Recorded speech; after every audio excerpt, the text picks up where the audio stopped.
Alright, so today we're going to be talking about airports. Big airports, small airports, people at airports even, stuff like that. Now, don't get me wrong, I love airports. I love anything to do with planes, quite obviously. That's my entire channel at this point. And there are some things that I just absolutely dislike about airports. As well as airports, I'll be doing what I hate about airplanes, but I'll get into that a little bit more later and make another video on that soon. So, out of the things that I hate about airports is horrible airport design. Now, this isn't entirely the airport planners' faults. Sometimes they can be constrained with things like not enough money, which would be weird for building an airport, but space in like a really densely populated city like San Diego, where there was zero room to build an airport and stuff like that. But there are as well just bad airports and designs. For example, we have JFK and Newark airports, both in New York City, and both horrible airports. Like I said, though, both these airports were constrained for space, as they're in New York City, the most densely populated city in America. Anyway, at Newark, I bet a 6-year-old could design a better airport if you told them the runways had to point in a certain direction. They have 2 parallel runways that are too close for them to land parallel, like at San Francisco, and then another crossing runway that goes over both of the other 2 parallel runways. The airport has way too many passengers and planes for its size, and the small terminals are very outdated. Once you land or taxi, you'll probably have a long delay, because that is very common with how bad that airport is designed. And if I redid this airport, I'd of course add more terminal capacity. I think that's a given. Instead of the circular gates they have, well, not gates, but like terminal areas they have, you can just replace those with lines instead. That'll probably boost your capacity by a bit. And redo the interchange into the airport, because that takes up way too much space, and then we'll be able to push everything to the side, give one runway more space and terminals more space to expand. Moving on to JFK, why the 5 terminals, and why aren't they numbered 1 through 5? You gotta realize here, the 5 terminals there are numbered 1, 4, 7, 5, 7, and 8. And there is absolutely no organization. Look at this. What is this? What is this? The airport has so many passengers and planes, but the taxiways and runways can barely support the amount of traffic they have. It is always backed up there. There are usually 20 to 30 plane lines waiting for takeoff and queues going back miles and miles for landing. The airport is tight on space and has too many planes for the maximum of 2 runways they can use at a time out of the 4 they have there. So those are 2 bad airports, and they're in the same city somehow. Mind you, LaGuardia is not much better either. Let's be honest here. Some of the others that people don't like are Charlotte in North Carolina and DCA outside of Washington, D.C. Charlotte makes sense because if you land up in this part of the airport and have to go over here in 20 minutes, you're screwed. You're not making that. There is no connection between the 2 besides having to go around the entire airport. In DCA, the airport was built for $14 million, but handles nearly $25 million, so almost double what the airport was built for. Travelers frequently get delayed, struggle to navigate the terminals, and commonly miss their next connections. Anyway, let's shift away from the negatives and switch to the positives. I've been to many airports in the US. Here's the list. And the best overall design I have to give to Dallas and Denver airports out of the ones you just saw. They have more than enough capacity for their size, as Denver is the 9th and Dallas is the 4th largest airport in the entire world by annual passenger volume, which is insane. And both have easy access in, out, and around the airport.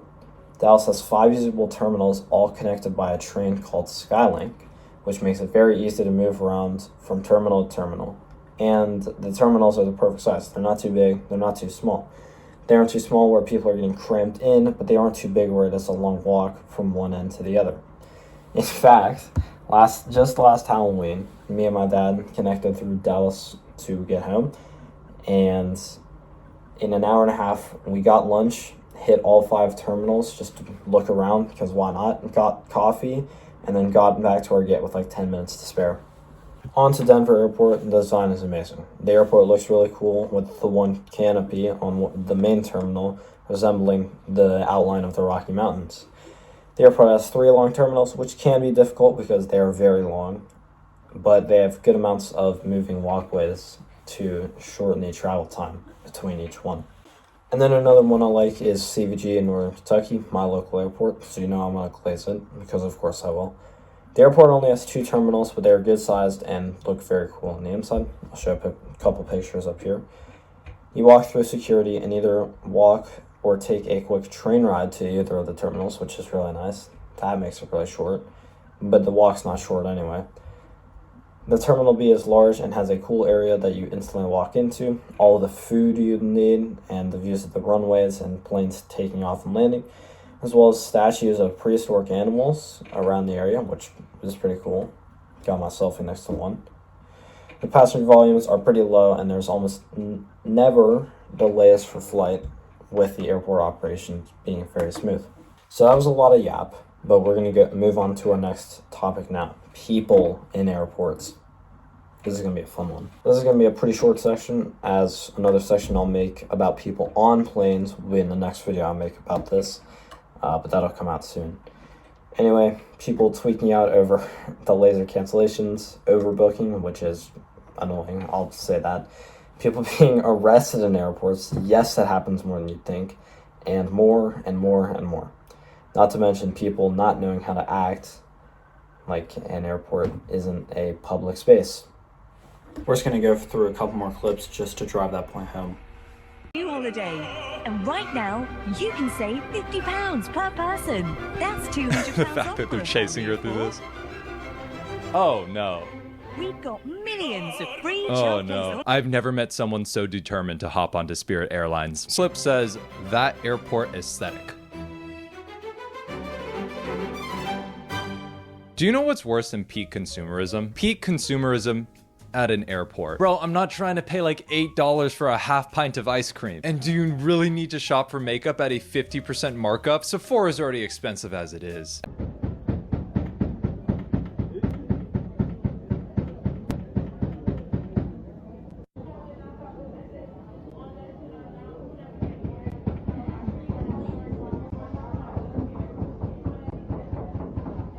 Who do they presume is on the other side of the door? The plane is gone. Do they think that, like, the plane is still there? She can see through the window. Does she think she's knocking loudly enough that it's, like, traveling over to the plane? That's so insane. POV, you're running off of 2 hours sleep after a work trip, and this is your airport experience. Yeah, report me! How dare you treat me this way? How dare you? Who are you? I ask you, why is our plane late? Why are not we boarding? And you tell me that I can't board now? Because I question why is it late? Because we have a schedule? Where's the camera? Roll it back, please. B1 through 30. Please. You're shaking! Yeah, no shit, you're a nutcase in her face. Also, she says like, oh, I just asked why it was late. No, you didn't. You obviously didn't just say that and get disboarded for that alone. And like the fact that no one's standing up for her as well. Like, who's gonna buy that? You're shaking! Come and breathalyze me, please. Come. Who's gonna come? Who's gonna come and get you fired? Because this is not okay. This is not okay. I asked you, why is our plane not boarding? And you told me that I'm kicked off because you have a full flight and you need to give the seat to someone else? That is kind of a valid crash out. You need to give the seat to someone else? That's exactly what happened. Where are